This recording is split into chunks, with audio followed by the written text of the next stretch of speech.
দর্শক আপনারা জানেন ষষ্ঠ ধাপে চতুর্থ উপজেলা পরিষদ নির্বাচন সকাল ৮টা থেকে বিকাল ৪টা পর্যন্ত ভোট গ্রহণ হয়েছে। ভোট গ্রহণ শেষে চলছে এখন গণনা। আমি যে কেন্দ্রে দাঁড়িয়ে আছি জামুবাড়ি সরকারি প্রাথমিক বিদ্যালয়, এখানে সকাল থেকেই এ পর্যন্ত শান্তিপূর্ণ পরিবেশে ভোট গ্রহণ হয়েছে। ভোট গ্রহণ শেষে এখানে চলছে গণনা। তবে কোথাও কোনো তেমন কোনো অপ্রীতিকর ঘটনা ঘটেনি। তবে আচরণবিধি লঙ্ঘনের কারণে কাপ্রিস মার্কার এক সমর্থক মোস্তাফিজুর রহমান নামে এক ব্যক্তিকে ৫,০০০ টাকা জরিমানা, অনাদায়ে ১ মাসের জেল দিয়েছে। পাশাপাশি আপনাদের আরেকটু তথ্য দিয়ে জানিয়ে রাখি যে লিখন মিয়া নামে এক ব্যক্তিকে চানকুটি ডাঙ্গা ভোট কেন্দ্র থেকে আটক করেছে যে নির্বাহী ম্যাজিস্ট্রেট ভোট কেনার দায়ে। সেটিও আমাদের কাছে জানিয়েছে জেলা প্রশাসনের যে কর্মকর্তা ও রিটার্নিং কর্মকর্তা, তিনি আমাদেরকে এমনটাই জানিয়েছেন।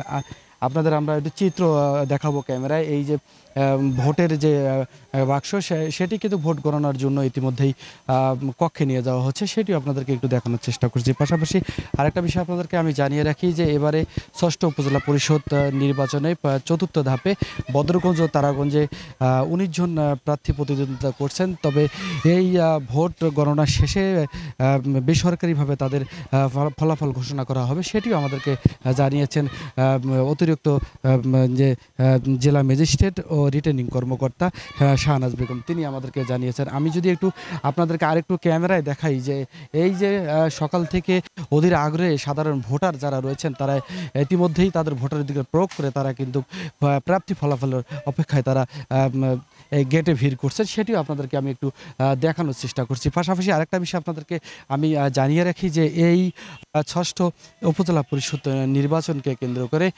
বিভিন্ন জায়গায় আজকে কর্মী সমর্থকদের যে কর্মী যারা রয়েছেন তারা তাদের সঙ্গে দেখা গেছে অন্য প্রার্থীর সঙ্গে মোটামুটিভাবে তাদের একটা মানে কথা কাটাকাটি বাক বিতণ্ড হয়েছে, সেটি আমাদেরকে জানিয়েছে। আর আমি যে উপজেলাতে দাঁড়িয়ে আছি বদরগঞ্জ উপজেলা বলে। বদরগঞ্জ উপজেলা পরিষদ নির্বাচনে একই বাড়ি থেকে দুই ভাই উপজেলা চেয়ারম্যান প্রার্থী হয়েছেন, তারা প্রতিদ্বন্দ্বিতা করছেন। কে হবে এবার উপজেলা পরিষদ চেয়ারম্যান, সেটি নিয়ে তারা দ্বিধাদ্বন্দ্বে রয়েছে, সেটাও আমাদেরকে জানিয়েছেন যে উপজেলা পরিষদের যে আইনশৃঙ্খলা বাহিনীর যে কর্মকর্তা, সেটি আমাদেরকে জানিয়েছেন। আরেকটা বিষয় আমি জানিয়ে রেখে সকাল থেকে এ পর্যন্ত বিভিন্ন শ্রেণীর আইনশৃঙ্খলা বাহিনীর কর্মকর্তা সহ র্যাব ব্যাটালিয়ন, সাদা পোশাকে কর্মকর্তা ও আনসার বিডিবি যারা আছে, তারা যথেষ্ট পরিমাণে তারা তৎপরতা রেখেছে। তাদের তৎপরতা সকাল থেকে এ পর্যন্ত অনেক সেন্টারে আমরা ঘুরে দেখেছি, কোথাও তেমন কোনো কিছু অপ্রীতিকর ঘটনা ঘটেনি। তবে যারা ভোট কেনার চেষ্টা করেছে তাদেরকে নির্বাহী ম্যাজিস্ট্রেট তাদেরকে ইতিমধ্যেই আটক করেছে, সেটিও আমাদেরকে জানিয়েছে জেলা প্রশাসনের যে কর্মকর্তা ও রিটার্নিং কর্মকর্তা, তিনি আমাদেরকে এমনটাই জানিয়েছে। আর এই ছিল আমার কাছে ভোট গ্রহণ শেষে ভোট গণনার সর্বশেষ পরিস্থিতি।